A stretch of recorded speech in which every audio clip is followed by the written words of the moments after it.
বাড়িতে কিছু বাজার নেই, বাজার করতে ভুলে গেছো? কোনো সমস্যা নেই, মাছ মাংস ডিম পনির কিচ্ছু লাগবে না।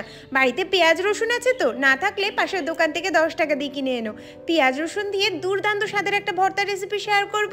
যার মুখে স্বাদ নেই তার স্বাদ তো ফিরে আসবেই আসবে। তাছাড়াও এই ঝাল ঝাল ভর্তাটা জাস্ট শান্তিমতো ভাত খাওয়ার জন্য যথেষ্ট, এর সাথে আর কিচ্ছু লাগে না। আমি তো ফ্রিজে হাফ কাটা বেগুন ছিল, বেগুন ভাজা দিয়ে জাস্ট সাটিয়ে দিলাম, এত দুর্দান্ত হয় খেতে।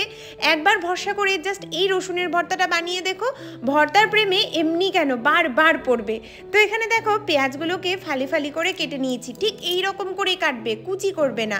আর এদিকে টমেটো ভালো করে ছোট করে কেটে নিয়েছি।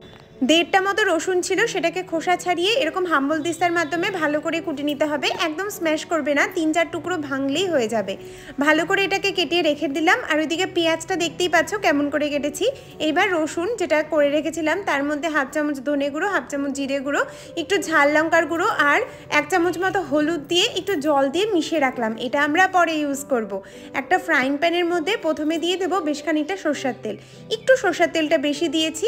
সরষের তেলের মধ্যে যে পেঁয়াজগুলো ফালি করে রেখেছিলাম সেগুলোকে ঘড়ি দেখে 1 মিনিট একটু নেড়ে চেড়ে নেওয়ার পর দিয়ে দেবো টমেটো আর কুচনো কাঁচা লঙ্কা।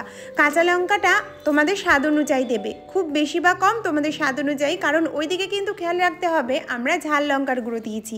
টমেটো একটা দিয়েছে ঠিকই, তোমরা চাইলে 2টো দিতে পারো, বেশ টকটক ভাব আসে, খেতে দুর্দান্ত লাগে।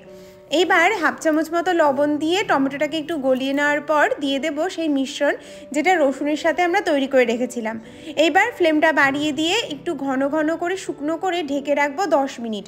মাঝে মধ্যে একবার দুবার একটু নাড়িয়ে চাড়িয়ে নেব, আর মাঝখানে স্বাদ মতো লবণ দিয়ে আবারও নেড়ে চেড়ে ঢেকে রাখলাম।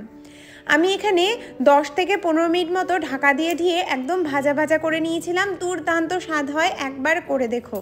চাইলে এর মধ্যে একটু চিংড়ি মাছ যোগ করতে পারো, তবে সেটা আলাদা রকম হবে। এই যে রসুনের ভর্তাটা সেটা বড় বড় রেস্তোরাঁর ভর্তাও এই স্বাদ আনতে পারবে না, এত দারুণ হয় খেতে।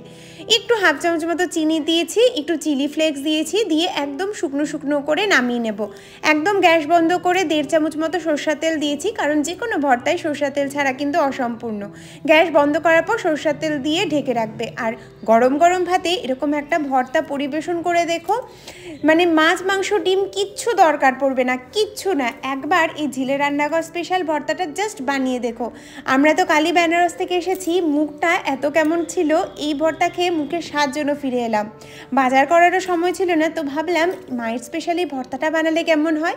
আর গরম গরম ভাতে এরকম 1 চামচ বেশ ঝাল ঝাল ভর্তা, আর তার সাথে সেই তেলেই আমি বেগুন ভাজা করেছিলাম। এই বেগুন ভাজার সাথে এই ভর্তার স্বাদ যে কী দারুণ তা তোমাদের বলে বোঝাতে পারবো না। একবার বানিও আর জানিও কেমন লাগলো।